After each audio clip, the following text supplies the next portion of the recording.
So I find DJ Moore to be a very interesting player. I think he's kind of one of those guys. He doesn't get talked about a lot, and it's probably just because he plays in Carolina.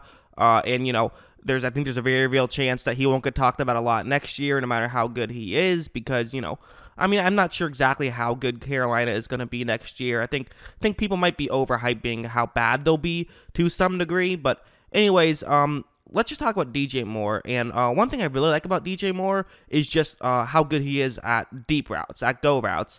And the most important thing of a go route, other than just pure speed, is how are you going to get off on the line. So, like on this play, what's going to happen is that it's a go route.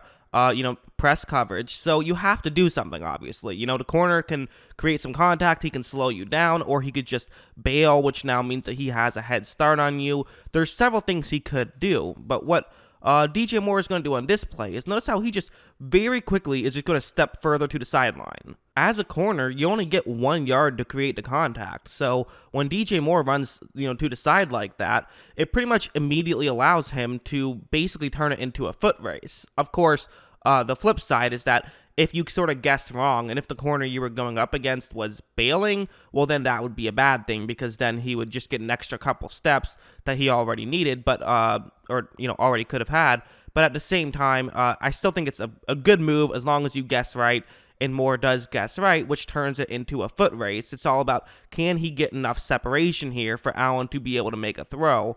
And you're going to see that he does get a good amount of separation. It's not a great throw, admittedly, and again, that's kind of a hard throw to make too, but, hey, give Moore some credit for sort of fighting back in there and helping prevent an interception. But again, there was some separation there. That one could have been a touchdown had it been a perfect throw. And I think, again, I'm more talking about his first step. So, that's good. It's good that he can just go around like that and beat you and get some separation.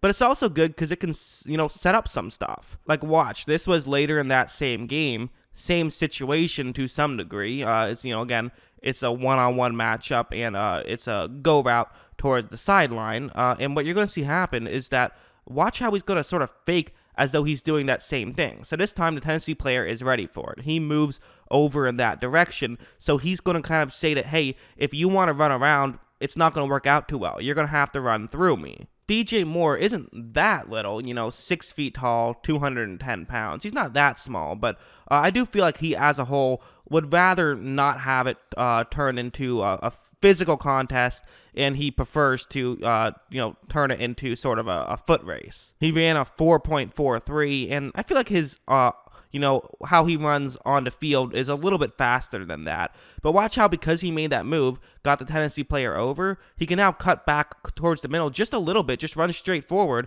and he's able to, again, get some separation. This time it's a great throw, even though it was a cover two, so there was less separation. Very good throw, and Moore was able to make the grab.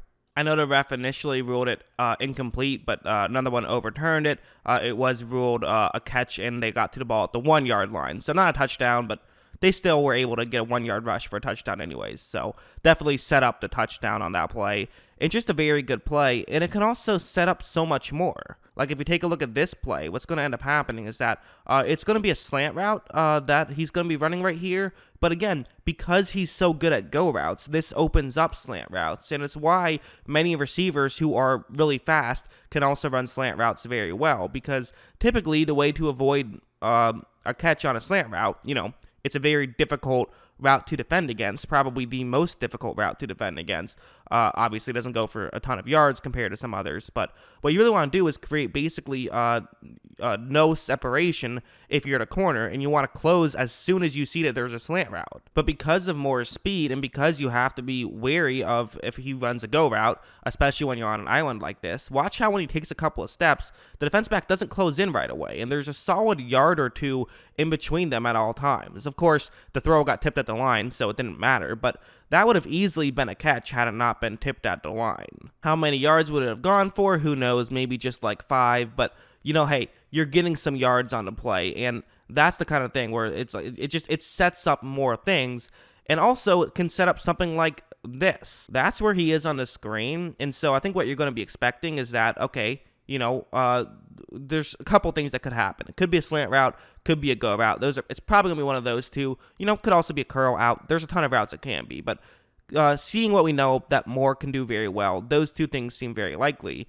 But watch how he's going to start off running so far towards the sideline. I mean, he takes a couple of steps in that direction, and that's what I like about Moore is not afraid to, fully commit to his fake. He doesn't just do something just to do it. He is fully committing as though he's running in that direction.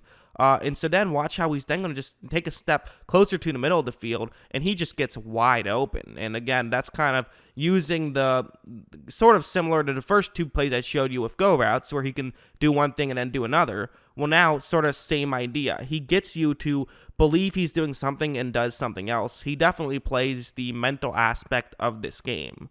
One of his best plays from the season was last year. It was obviously it was last year if it was the greatest play from the season. It was going to be a 4th down and 10, less than a minute left, playing against Green Bay at Green Bay in Lambeau. You see the snow. Again, 4th down and 10. So if they don't convert here, the game is over. That's where Moore is. He's running a curl route that will get past the first down marker. So that's where he needs to be. But again, watch his speed and watch how he's going to just stop on a dime and look at how much separation he gets. I mean, that's crazy that he can do that, especially considering the field conditions where he can just completely, get to that top speed but then stop on a dime despite the conditions. And I mean, you saw how far back that Green Bay player went because he was, part of it was the snow and part of it is because it's really tough to stop on a dime like that, but Moore can do it. And he's also good at those subtle things, those slight things. He's a good route runner. He does a lot of things very well. One thing I like about him, too, is his football IQ and how it can help him mid-route, too. It's not just his planning before a route, and it's not just, how he runs routes, but it can be something like this, where it's a cover 3 zone, and he's running a deep route. So, okay route against this type of coverage, turns into a one-on-one matchup, only one safety deep. These things can be open.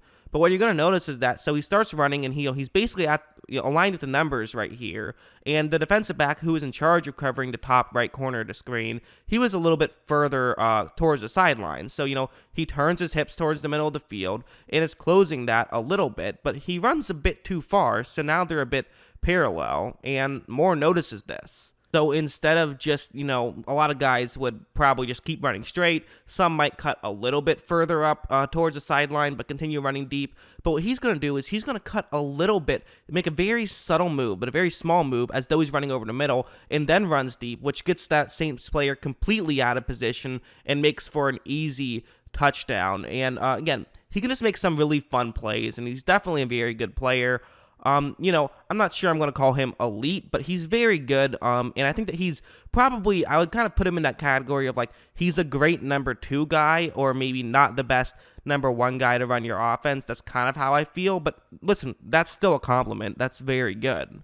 My biggest concern about Moore is simply with the fact that, he is a guy where go routes are a big part of his game. And as we all know, Teddy Bridgewater, not the best deep ball thrower. They also went out and got Robbie Anderson, who's another guy who, great at deep routes. So part of me wonders if maybe they have some sort of backup plan for a guy who's going to be a good deep ball thrower. Maybe that's something they're doing. Or maybe they just trust Teddy's deep ball more than the general public does. I don't know. But it should be interesting. However, yeah, I do think Moore is a very good player, and it'll be interesting to see what they can do. I also like guys like Curtis Samuel and even Seth Roberts isn't bad. So they don't have a terrible receiving core.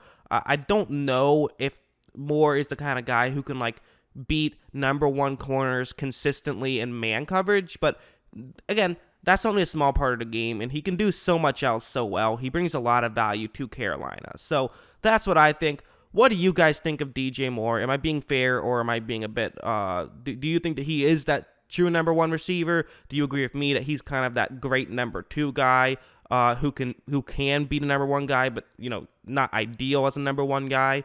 Or do you think that I'm being too high on him? Do you think that he's just a number 2 guy? Always love hearing from you. And of course, as always, thanks for watching.